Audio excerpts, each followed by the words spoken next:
اللهم صل على محمد وعلى آل محمد كما صليت على إبراهيم وعلى آل إبراهيم إنك حميد مجيد اللهم بارك على محمد وعلى آل محمد كما باركت على إبراهيم وعلى آل إبراهيم إنك حميد مجيد الحمد لله الله শুকরিয়া যে মহান আল্লাহ সুবহানাহু ওয়া তাআলা আমাকে আপনাকে দুনিয়ার সমস্ত কাজকর্ম থেকে বিরত রেখে আজকের এই জুম্মা নামাজ আদায় করার জন্য আল্লাহ তাআলা আমাকে আপনাকে তার উপস্থিত হওয়ার তৌফিক আল্লাহ তাআলা দান করেছেন।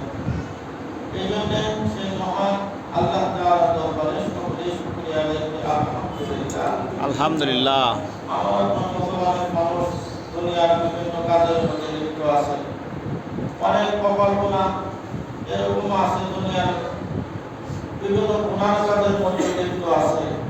মসজিদে আসলে কোনো টাকা পয়সার দরকার হয় না, কোনো কষ্ট নাই, সামান্য একটু চেষ্টা করলেই মসজিদে আসা যায়। এত বড় সুযোগ থাকা সত্ত্বেও এই প্রকল্পনা আজকে এই নামাজে আসতে পারলো না। আল্লাহ তাআলা আমাকে আপনাকে তাদের মধ্যে থেকে বাছাই করে আমাদের এখানে উপস্থিত হওয়ার তৌফিক আল্লাহ তাআলা দান করেছেন। এই জন্য আল্লাহ তাআলার দরবারে এই নিয়ামতের শুকরিয়া আদায় করি একবার আলহামদুলিল্লাহ। আলহামদুলিল্লাহ। আল্লাহ তাআলার দরবারে যদি আমরা নিয়ামতের শুকরিয়া আদায় করি তাহলে আল্লাহ তাআলা আমাকে আপনাকে আরো বেশি থেকে বেশি নেক কাজ করার তৌফিক আল্লাহ তাআলা দান করবেন।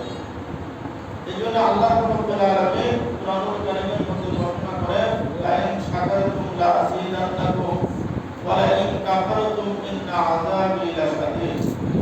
কোন ব্যক্তি যদি আল্লাহ তাআলার নিয়ামত পায়, নিয়ামতের শুকরিয়া আদায় করে, আল্লাহ তাআলা তার নিয়ামতকে বাড়িয়ে দেন। আর নিয়ামত পাওয়ার পরে নিয়ামতের শুকরিয়া আদায় না করলে আল্লাহ তাআলা তার কাছ থেকে ওই নিয়ামত ছিনিয়ে নেয়। এই জন্য আমরা দেখি অনেক মানুষ এরকম ভাবে নামাজ কালাম ঠিক মতো পড়ার পরেও, হিদায়াতের পথে ইসলামের পথে থাকার পরেও অনেকে এরকম ভাবে এই পথ থেকে সরে গেছে। আগে বড় নামাজ কালাম পড়তো, মসজিদে আসতো, এখন আর তারা আসতে পারে না। এখন আর তারা এরকম ভাবে নেক কাজ করতে পারে না। এই জন্য আল্লাহ তাআলার দরবারে আমাদেরকে এই নিয়ামতের শুকরিয়া আদায় করা, যে আল্লাহ তাআলা যেন আমাকে আপনাকে মওত পর্যন্ত এই ইসলামের উপরে টিকে থাকার তৌফিক আল্লাহ তাআলা দান করেন। আমিন। এই জন্য আল্লাহ তাআলা আমাদেরকে একটা মুনাজাত শিক্ষা দিয়েছেন, রব্বানা লা তুযিগ কুলুবানা বা'দা ইয হাদাইতানা ওয়া হাব লানা মিন লাদুনকা রাহমাহ ইন্নাকা আনতাল ওয়াহ্হাব। যে আল্লাহর কাছে মুনাজাতের মাধ্যমে এই দোয়া করা, যে আল্লাহ তুমি আমাদেরকে হিদায়াত দেওয়ার পরে আবার তুমি আমাদেরকে গোমরাহ করো না, আমাদেরকে আবার পথভ্রষ্ট করো না।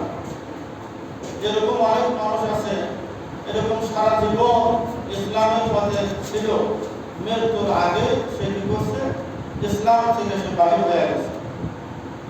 এরকম সে কি করছে, ইসলাম ধর্ম ত্যাগ করছে। এরকম বিভিন্ন জায়গায় দেখা যায়, টাকার লোভে অনেকে খ্রিস্টান হয়ে যায়, অনেক মুসলমান এরকম ভাবে খ্রিস্টান হয়ে যায় দুনিয়ার লোভে। এই জন্য আল্লাহ তাআলার কাছে দোয়া করা, যে মওত পর্যন্ত যেন ইসলামের উপরে, মুসলমানের উপরে টিকে থাকতে পারে। এই জন্য আল্লাহর কাছে বেশি থেকে বেশি এই দোয়া করা, রব্বানা লা তুযিগ কুলুবানা বা'দা ইয হাদাইতানা ওয়া হাব লানা মিন লাদুনকা রাহমাহ ইন্নাকা আনতাল ওয়াহ্হাব। এই মুনাজাত দিয়ে ব্যক্তি এরকম ভাবে বেশি থেকে বেশি করবে, আল্লাহ তাআলা মওত পর্যন্ত তাকে ইসলামের উপরে অটল থাকার তৌফিক আল্লাহ তাআলা দান করবেন। আমিন। এই জন্য আমরা যেরকম ভাবে মসজিদে আসছি, এই যে বয়ান শুনতেছি, এরকম নবীজি সাল্লাল্লাহু আলাইহি ওয়াসাল্লাম সাহাবায়ে কেরামের সামনে এরকম ওয়াজ করতেন। নবীজি এরকম ভাবে, এই যে আমি যে মিম্বারে বসছি, নবীজি কিন্তু এরকম ভাবে মিম্বারে বসে সাহাবায়ে কেরামকে ওয়াজ নসিহত শোনাইতেন।